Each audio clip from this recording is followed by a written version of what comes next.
Excited ako sa guest natin ngayon dahil for the first time magpapa-interview ang anak ng sikat na mga vloggers na sina Myla at Bogart. Let's all welcome Buloy!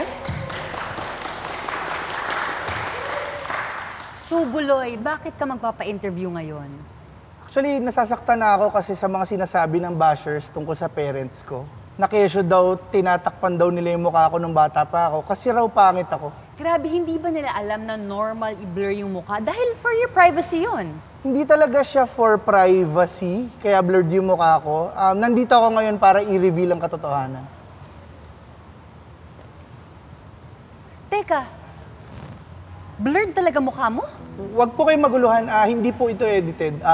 Blurred talaga yung mukha ko. Teka, ang sinasabi mo sa mga vlogs ng mga magulang mo, hindi nila ini-edit, hindi nila bine-blur yan kasi naturally blurred yung mukha mo. Actually, pinanganak ako na blurred na yung mukha ko. Pansinin mo, kahit matanda na ako, blurred pa rin siya. Grabe, ngayon lang ako nakita ng taong blurred ang mukha, no? Teka, ano yung mga challenges ng taong blurred ang mukha? Medyo mahirap po kasi lumaki ako na hindi kami naging close ng parents ko.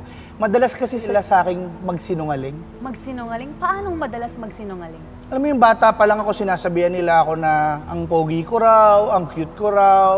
Paano mangyayari yun? Blurred nga yung mukha ko. Naku, napakahirap nga niyan, Buloy, ano? Bukod dyan, ano pa yung mga challenges? Kaka-challenge kami minsan sa family picture taking. Paulit-ulit yung photographer kasi blurred nga yung mukha ko. Teka, Buloy, napansin ko hindi ka nasasama ng mga magulang mo sa travel vlogs nila. Dahil ba hindi kayo close nito?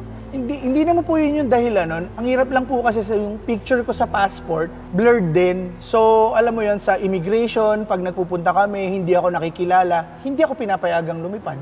Naku, napakahirap nga nun, Buloy, ano?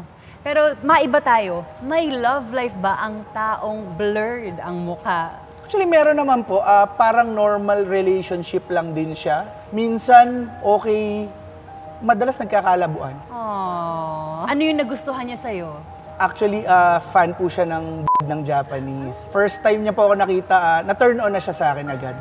Ay, grabe, ano. At least may happy ending ang storya mo, Buloy, na punong-puno ng challenges. Buloy, may chance ka ngayon para kausapin ang mga manonood. Ano ang message mo sa kanila?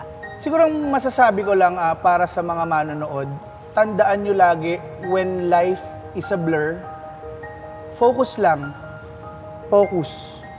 Maraming salamat, Buloy. Palakpakan natin siya.